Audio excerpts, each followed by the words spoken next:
Now we're at Kor Canyons. Let's see what we can do here. Let's kick his ass, yeah! Breezing through this chapter. Why was Chandelier so hard? You showed the Zendikari, okay, that you are not easy prey, and they're willing to answer your inquiries. They point you towards a series of narrow canyons that will take you to the Gouldras, the lair of Nixilis. I'm going with Nixilis. Kiss my ass. But the canyons are home to the acrobatic Kor, who consider you an enemy.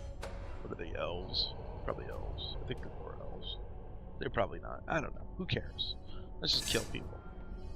That's not gonna work. Okay, this is like the worst fucking pull I've ever had in my life. I'm sorry. I'm gonna have to do a little cheaty here. Trust me, the computer cheats enough. I can do it myself. Okay, I already read it, so let's move on. Gutter snipe, cultivate, keep it. Please don't. Yes, thank you. Give me a couple turns and I promise I'll make it worth your while.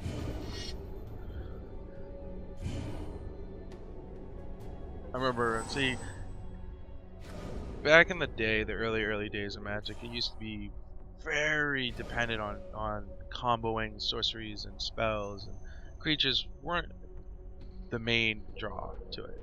It was being able to, you go back early enough before even my time, you were getting into turn 2, turn 1, turn 3 kills using like just sorcery strategies.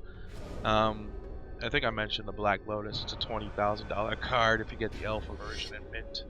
But the card is worth that much money because not only is it not reprinted anymore, that's pretty much the majority of the money, but it was worth a ton of money when it first came out too, after people realized how good it was.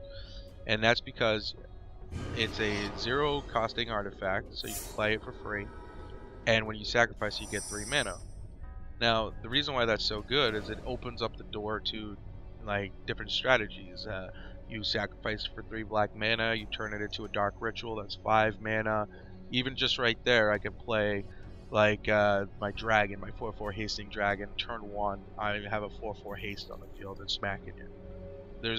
It's really hard to come back from that. Even you're gonna get hit by it at minimum twice if that person went first, because of things like the cheapest destruction card in the game is that could take care of it would be like a Doomblade, which is 2 mana.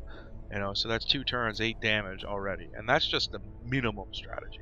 There was Doomsday strategies where you could literally just keep cycling your deck through and through, and because Doomsday, it's a 3 black mana costing enchant sorcery, and it makes you mill all your cards down to 5, and you draw them and shit. And so basically, you have no cards in your library anymore except for the ones that you choose, and you just keep going through this strategy over and over again. Sorry, I'm getting preoccupied here.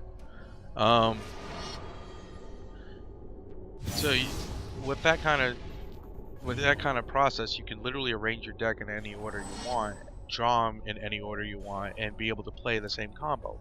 So you play with Ancestral Recalls, which is 1 blue, draw 3 cards, and just constantly draw your deck up, add mana, Fireball, or you could Doomsday again, and just keep building the mana in your mana pool, and then, you know, kaboom, you know, 20 damage Fireball turn 1. I don't know all the logistics of it. It's been such a long time, but it's what it is. To be perfectly honest, it's the ultimate strategy, like the old days. There's the Icy Manipulator decks that would just keep everything tapped. There was Snaring Bridge combos, and Snaring Bridge is I confuse it all the time. It's whatever costs less than 2 or equal to your hand size or something like that, the creatures can't attack. So like you mill your with I forget which one it is. It's one of them. There's a specific card that makes it so creatures can't attack you unless you have a hand size greater than what they have. So you play with things like that mill your hand down at the end of turn, and with that you end up like having no hand at the end of the turn, so nothing can attack you. But in the beginning, you draw like 7 cards or something like that. You build it to do that, and that's basically how you run that kind of deck. We're gonna kill him. I don't like equipment decks. But those started the real the creatures taking over and being the main focus of the game was a set called Onslaught.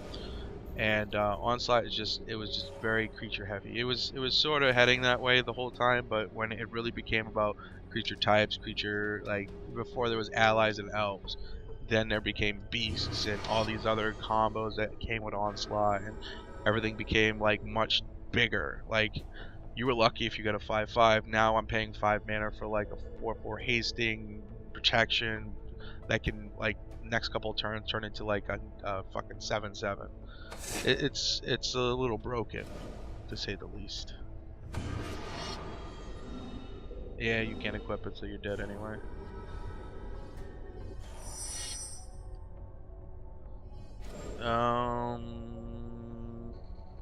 That would just leave me with 5.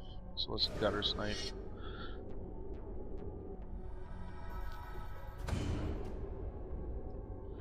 But I mean, I liked it.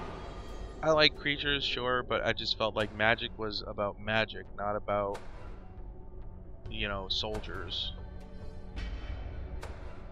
And that's when the game kind of like lost interest. I lost interest in it. And I didn't want to. Okay, as long as you're doing it right. And it's a shame, really. But again, like they still use a dead resource like strategy, which is lands. Like you use specific resource cards. I mean, this isn't Pokemon, and Pokemon is using a dead resource anyway itself. Not that I've ever played Pokemon. I just knew people that played it when I was growing up. Yeah, okay, I could finish him. So let's do Genesis Hydra for max. So I mean, you have things like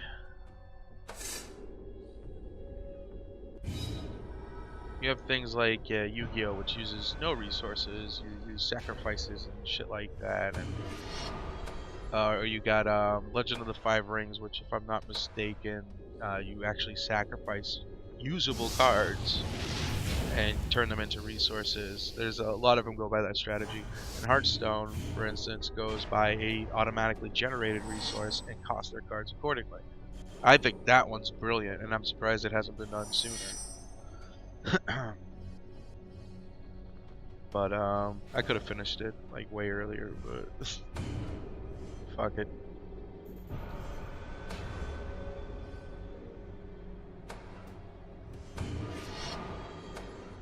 Sorry about my distraction. When I get on a tangent, I tend to like lose focus.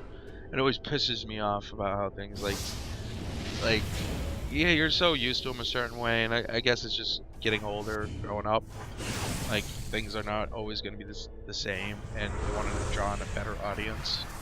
But it seems to me when you had a working thing and people were so used to it, it just kind of ruins it for the old timers. The new people are happy, but the old people are kind of, you know, like, what the fuck is going on here? Let's open up what we got. Shock is fucking amazing. Lightning Bolt's better. Lightning Bolt is 1 red, but it does 3 instead. When those get reprinted, the tournament scene gets a little crazy. The gate's okay. Indulgent Tormentor. Flying at the beginning of your upkeep, draw a card unless opponent sacrifices a creature or pays 3 life. That's pretty fucking awesome, actually. So it's a it was a card. It was either have an opponent take 5. The opponent can choose to take 5 damage, or you draw 3 cards. It was a red one. I think it was called Browbeat. Was the damage one, and it was something else. I forget. But it was really fucking good because it's like either they're taking up 1/4 their life, or you're drawing 3 cards. It's a win-win, and it was like 2 mana or something, or 3 mana. It was 2 or 3. But yeah. A little pinger. Pingers are the tap, deal 1 damage to creature or player. the original was called Prodigal Sorcerer, and it was shit. But yeah, so mediocre cards at best. Okay, so next episode's gonna be Roiling Plain. Okay. Sure.